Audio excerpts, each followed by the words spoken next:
বাংলাদেশ প্রকৌশল বিশ্ববিদ্যালয়ের শিক্ষার্থী আবরার ফাহাদ হত্যা মামলায় হাইকোর্টের রায় ঘোষণা করা হবে আজ। বিচারপতি এ কে এম আসাদুজ্জামান ও বিচারপতি সৈয়দ এনায়েত হোসেনের হাইকোর্ট বেঞ্চ এই রায় ঘোষণার দিন ধার্য করেছেন। সুপ্রিম কোর্টের ওয়েবসাইটে প্রকাশিত রায়ের কার্যতালিকা থেকে এই তথ্য জানা গেছে। এর আগে চলতি বছরের 24 ফেব্রুয়ারি ডেট রেফারেন্স ও আসামিদের আপিলের শুনানি শেষ করে মামলাটি রায়ের জন্য অপেক্ষমান রাখা হয়।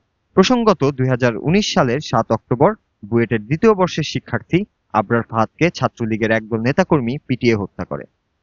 পরে 2021 সালের 8 ডিসেম্বর আদালত 20 জন আসামিকে মৃত্যুদণ্ড এবং আরো 5 জনকে যাবজ্জীবন কারাদণ্ড প্রদান করেন। এরপর নিম্ন আদালতের রায় পর্যালোচনার জন্য 2022 সালের 6 জানুয়ারি মামলার নথি হাইকোর্টে পাঠানো হয়।